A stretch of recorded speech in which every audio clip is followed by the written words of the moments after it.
नमस्कार साथियों, आप सभी का एक बार फिर से स्वागत है अभ्यास एग्री एकेडमी की यूट्यूब चैनल पर। तो चलिए स्टार्ट करते हैं IBPS CFO मेंस के लिए एक इम्पोर्टेंट MCQ सीरीज। जब तक आपका एग्जाम होगा तब तक ये MCQ सीरीज IBPS CFO के यहाँ पर पैटर्न पर पूरी तरह चलती रहेगी। चलिए स्टार्ट करते हैं दोस्तों। पहला प्रश्न आपके सामने है, तो पहला क्वेश्चन क्या है समझना। Which one of the following not true when we talk about the soil health card scheme. आपके बताने की सॉइल हेल्थ कार्ड स्कीम के बारे में इनमें से कौन सा कथन सही नहीं है। ठीक है, about soil health card scheme के बारे में इनमें से कौन सा स्टेटमेंट जो है करेक्ट नहीं है। पहला पॉइंट है, soil health card scheme was launched in 2015। Soil health card scheme जो है 2015 में लॉन्च हुई थी, बिल्कुल सही है। दूसरा है, according to the National Productivity Council NPC the soil health card scheme has led to decline of 8 से लेकर 10% the use of chemical fertiliser and rise the productivity. कि सॉइल हेल्थ कार्ड जो बनवाने से कि भाई केमिकल फर्टिलाइजर का use कम हुआ है, प्रोडक्टिविटी बढ़ी है ना, 5 से लेकर 6% सही है। A pilot project development of model villages has been taken up the where soil sample collection has been taken up a individual farm holding with farmers and participation institute of sample collection of the grid. अब यहाँ पर जो पहले है ना grid में करते थे, अब इंडिविजुअल फार्मर के सैंपल कलेक्शन, एक मॉडल विलेज स्कीम चल रही, ये भी सही है। Soil health card is the printed report which contains nutrient status of soil with respect of 10 parameters. ये स्टेटमेंट गलत है, 10 पैरामीटर नहीं होता, ये आपको पता है कि भाई 12 पैरामीटर होता है, हाँ या ना, कितने 12 पैरामीटर्स होते हैं। अगला है, soil health card provided all farmers interval 2 year, 2 साल के इंटरवल पर किसानों को दिए जाते हैं, बिल्कुल सही है। तो यहाँ पर इन्होंने 10 पैरामीटर की जगह याद रखना आपको 12 पैरामीटर, तो हमारा ये वाला जो है स्टेटमेंट क्या हो जाएगा, गलत है। चलिए अगला इंपॉर्टेंट पॉइंट है, समझना ना। अगला इंपॉर्टेंट पॉइंट क्या है, which one of the following is refers to the reduction in crop yield due to the presence of weed in comparison to weed free fold. देखो क्या है, यहाँ पर बात कर रहे हैं कि which one of the following refers to the reduction in crop yield, कि क्रॉप यील्ड में कमी आना due to the presence of weed in comparison to weed free plot. कि एक हमारा फील्ड है जिसमें वीड्स है, दूसरा हमारा फील्ड है जिसमें वीड फ्री है, उसके कंपैरिजन में कितना यील्ड का लॉसेस होता है, उसे हम वीड इंडेक्स कहते हैं। देखो वीड इंडेक्स एक फॉर्मूला होता है। वीड इंडेक्स क्या है, ये है वीड इंडेक्स, है ना, ये होता है x minus y upon x into 100। ठीक है ना। वीड इंडेक्स आखिर क्या बात बताने वाला क्या है, वीड इंडेक्स मतलब देखो याद रखना, वीड इंडेक्स क्या होता है, x minus y upon x. X क्या है, x होता है, देखो हमारा कोई फील्ड है तो yield from weed free plot, weed free, ऐसा कोई वीड फ्री हमारा प्लॉट है जिससे यील्ड, ठीक है। और y क्या है हमारा, yield from treated plot, from treated, किससे ट्रीटेड करना है, तो हर्बिसाइड से ट्रीटेड प्लॉट। ऐसा हमारा कोई फील्ड है तो जो हमने हैंड वीडेड कर दिया उसको, तो हमने वीड रिमूव कर दी, और दूसरा फील्ड में हमने हर्बिसाइड का स्प्रे किया है, तो इन दोनों को कंपैरिजन करना है। अल्टीमेटली वीड इंडेक्स है ना, ये जो है वीड इंडेक्स, इससे बताते हैं हम किसी भी हर्बिसाइड की एफिशिएंसी। वीड इंडेक्स से क्या बताते हैं, वीड इंडेक्स से बताते हैं किसी भी हर्बिसाइड की एफिशिएंसी मेजर करने का एक बेस्ट तरीका होता है। अगर हर्बिसाइड एफिशिएंसी वीड इंडेक्स कम होगा, इसका मतलब ये होता है हर्बिसाइड की एफिशिएंसी उतनी ही ज़्यादा होगी। याद रखना, इससे क्या डिनोट करते हैं वीड इंडेक्स से, तो वीड इंडेक्स से क्या डिनोट करते हैं, हर्बिसाइड एफिशिएंसी। याद रखना क्या, तो आंसर है हर्बिसाइड एफिशिएंसी। क्या बताते हैं भाई, हर्बिसाइड एफिशिएंसी। ओके, तो जितना वीड इंडेक्स कम होगा, वीड इंडेक्स जितना लेसर होगा, जितना कम होता है, याद रखेंगे आप, हर्बिसाइड एफिशिएंसी उतनी ही ज़्यादा होती है। हर्बिसाइड एफिशिएंसी क्या होती है, उतनी ही ज़्यादा होती है। क्लियर। चलिए अगला है, आप देख सकते हैं यहाँ पर, है ना, weed index is the percent reduction in crop yield under the particular treatment due to the presence of weed in comparison to weed free plot. ठीक है ना। This is used to assess the efficiency of a herbicide, lesser the weed index better in the efficiency of herbicide. तो आप इसको याद रखना है। Okay, चलिए अगला है, excess of NPK result of deficiency of which element. जब फील्ड में NPK की क्वांटिटी ज़्यादा हो जाती है, NPK को ज़्यादा हो जाता है, तो फील्ड के अंदर किसकी डेफिशिएंसी आपको देखने को मिलेगी, याद रखना, कॉपर की डेफिशिएंसी आपको ज़्यादा देखने को मिलेगी। फील्ड के अंदर किसकी डेफिशिएंसी, कॉपर की डेफिशिएंसी। जब NPK ज़्यादा हो जाता है तो कॉपर की डेफिशिएंसी हो जाती है। मतलब IBPS CFO में इस तरह के क्वेश्चन पूछ जाते हैं। एंटागोनिक इफेक्ट आपको याद करके जाना है। न्यूट्रिएंट्स के एंटागोनिस्टिक इफेक्ट जो है ये एग्जाम में बहुत पूछते हैं। विच one of the following note A system of farming, इनमें से कौन सा सिस्टम ऑफ फार्मिंग नहीं है? क्या पीजेंट फार्मिंग है, कलेक्टिव फार्मिंग है, डाइवर्सिफाइड फार्मिंग है, स्टेट फार्मिंग है या कोऑपरेटिव फार्मिंग? इनमें से कौन सा note A system of farming? तो इनमें से देखो डाइवर्सिफाइड फार्मिंग जो है, कौन सा डाइवर्सिफाइड फार्मिंग जो हमारा करेक्ट आंसर होगा, ये हमारा टाइप ऑफ फार्मिंग है। ये क्या है? ये हमारा टाइप ऑफ फार्मिंग है। ओके, डाइवर्सिफाइड फार्मिंग क्या है? टाइप ऑफ फार्मिंग है। बाकी सभी सिस्टम ऑफ फार्मिंग होते हैं, ये व्यक्तिगत खेती है, सामूहिक खेती होता है, ठीक है, राज्य की खेती होती है ना, इसके बाद निगम के द्वारा, कॉर्पोरेट के द्वारा, अलग अलग तरीके होते हैं। ये जो डाइवर्सिफाइड फार्मिंग होता है, यहाँ पर जो हम क्या करते हैं, एग्रीकल्चर के साथ साथ में दूसरे एलाइड सेक्टर जैसे है ना, किसमें आप देखोगे कि क्रॉप प्रोडक्शन के साथ साथ में, किसमें, क्रॉप प्रोडक्शन आप देखो, है ना, डेयरी आप ले सकते हैं, यहाँ पर पोल्ट्री आप ले सकते हैं, फिश प्रोडक्शन आप ले सकते हैं, हनी आप ले सकते हैं। इस तरह मतलब एग्रीकल्चर के साथ साथ में दूसरे एलाइड सब्जेक्ट को लेकर एक फार्म पर हम जो करते हैं ऑपरेशन, उसे डाइवर्सिफाइड कहते हैं। भाई एग्रीकल्चर के साथ साथ में हम डेयरी कर सकते हैं, पोल्ट्री, फिशरीज, है ना, हनी बी का प्रोडक्शन भी कर सकते हैं। मोस्ट इंपॉर्टेंट यहाँ पर किसी भी एक इंडिविजुअल इंटरप्राइजेज से, जो अलग अलग हमारे इंटरप्राइजेज हैं, ठीक है, एक सिंगल इंटरप्राइजेज से जो टोटल इनकम होती है उसमें लेस देन 50% होता है। ठीक है, किसी भी सिंगल इंटरप्राइजेज का जो कंट्रीब्यूशन होगा वो लेस देन 50% होता है। याद रखना यहाँ पर कितना होता है, लेस देन 50%। टोटल इनकम के अंदर, टोटल इनकम के अंदर कितना होता है, लेस देन 50% होता है। अगला, chewing and lapping type of mouth parts is found in which of insect? बताओ, चैविंग एंड लैपिंग टाइप बताओ, chewing and lapping type of mouth parts is found in which insect? तो chewing and lapping type of mouth parts आपको देखने को मिलेंगे honey bee के अंदर। ठीक है, हनी बी के अंदर आपको लैपिंग टाइप मिलते हैं। जैसे ग्रास ऊपर आप देखेंगे चैविंग एंड वाइटिंग होता है, यस, चैविंग एंड वाइटिंग, ठीक है, चैविंग एंड वाइटिंग प्रकार का होता है।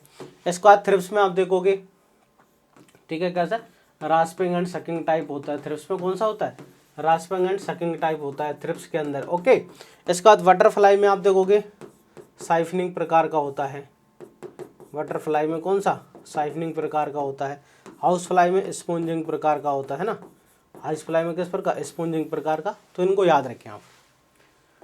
अगला है botanical name of opium, Poppy, opium जानते हो, अफीम का साइंटिफिक नेम क्या है?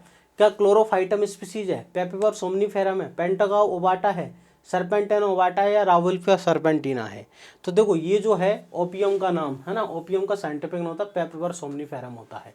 ठीक है ना, क्लोरोफाइटम ये सफ़ेद मूसली है, याद रखेंगे आप, क्या है, ये सफ़ेद मूसली होती है। ओके, पेंटागोवाटा ये इसबगोल है, कौन है, इसबगोल है। ठीक है, ये रावुल्फिया सरपेंटिना ये सर्पगंधा होता है। ठीक है ना, कौन सा होता है, सर्पगंधा, सर्पगंधा आप जानते होंगे, सर्पगंधा है। ओके, अगला है प्रधानमंत्री फसल बीमा योजना इज, प्रधानमंत्री फसल बीमा योजना क्या है? क्या इनकम सपोर्ट स्कीम है, क्या है प्राइस डिस्ट्रीब्यूशन सिस्टम है, या crop insurance in case of the crop failure है, सीड डिस्ट्रीब्यूशन स्कीम्स है, या क्वालिटी टेस्टिंग इन एपीएमसी है? तो आपको पता है प्रधानमंत्री फसल बीमा योजना क्या है। अगर हमारी फसल खराब हो जाती है तो उसके लिए एक इंश्योरेंस स्कीम है, क्रॉप इंश्योरेंस स्कीम है, या सुन लो, प्रधानमंत्री फसल बीमा योजना क्या है, एक क्रॉप इंश्योरेंस स्कीम है। अगर हमारी फसल खराब हो जाती है किसी भी नेचुरल डिजास्टर से, तो उससे प्रोटेक्शन के लिए हमको कराना होता है। किसानों को इसके लिए खरीफ सीजन में कि हमारी अगर कोई क्रॉप है तो उसके लिए कितना % प्रीमियम देना पड़ेगी, 2%। रबी सीजन के लिए कितना प्रीमियम देना है, 1.5%। ठीक है, हॉर्टिकल्चर और जो कॉमर्शियल क्रॉप्स होती हैं उनके लिए कितना होता है, 5%। ओके, चलिए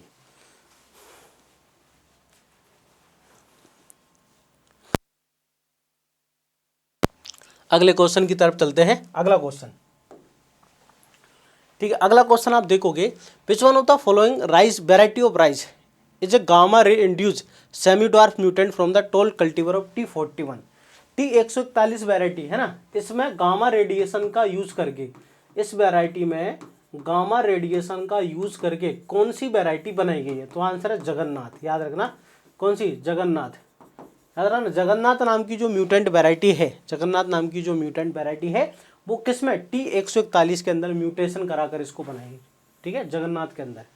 अगला, in which type of the farming, in which type of farming large amount of capital, large amount of capital and labour, large amount of capital and labour is invested and used relative to land available for commercial purpose.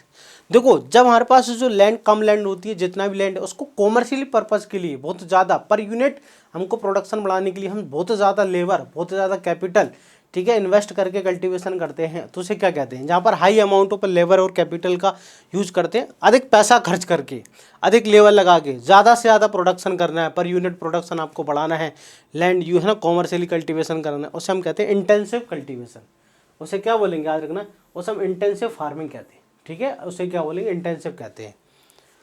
अगला प्रश्न आप देखिए, अगला question number 10, small dark green water soaked region है ना, small dark green water soaked area developed on lower surface of the cotton leaves. Cotton की leaves पे बात कर रहे हैं यहाँ पर है ना, small dark green water soaked with enlarged gradually and becomes angular when restricted by veins and ventlets and spot appear on the both surface of the leaves। ये किस डिजीज के सिम्टम्स हैं, ये ग्रे मिल्ड्यू ऑफ कॉटन है, तिरक है, fusarium built है ना, bacterial blight है, स्टोनोसिस, किसके, तो ये बैक्टीरियल ब्लाइट याद रखने, किस डिजीज के सिम्टम्स हैं, तो ये बैक्टीरियल ब्लाइट जो कि जेंटोमोनास मोलिनीफॉर्मी, ठीक है ना, जेंटोमोनास के द्वारा होता है, ठीक है ना, जेंटोमोनास नाम की जो बैक्टीरिया है, जेंटोमोनास, ठीक है ना, मोलिनीफॉर्मी, इसके नाम से होता है। तो एंगुलर, जिसको हम bacterial blight, angular leaf spot, black arm of cotton, ये वाले उसके सिम्टम्स हैं। Mostly boiler chicken are ready for marketing at the age how many weeks, कितने वीक्स पर बॉयलर चिकन जो होता है मार्केट में बेचने के लिए होता है, तो याद रखना 7 to 8 वीक्स, कितने, 7 to 8 वीक्स पर बॉयलर चिकन जो है मार्केट में अवेलेबल होता है। अगला, under mega food park scheme,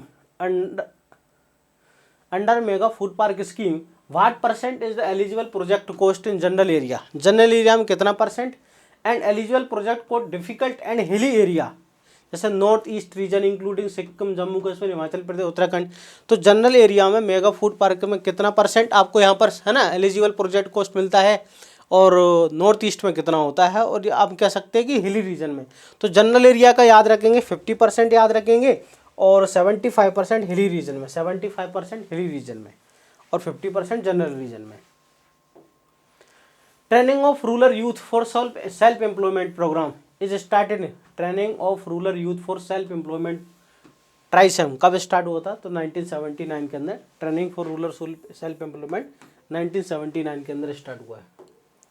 अगला है the normal dose of lime desired range from which is used fish pond is, fish pond में नॉर्मल जो है लाइम की कितनी रिक्वायरमेंट, देखो वैसे तो अकॉर्डिंग टू पीएच होती है, लेकिन नॉर्मल भाई 7.5 नॉर्मल पीएच की अगर हम बात करें उस समय, तो ये 200 से लेकर 250 kg होती है, नॉर्मल पीएच की बात करें, नॉर्मल अकॉर्डिंग टू पीएच थोड़ी ज़्यादा अगर एसिडिक पीएच होगी तो लाइम रिक्वायरमेंट ज़्यादा होगी, पे 200 से लेकर 250 kg है।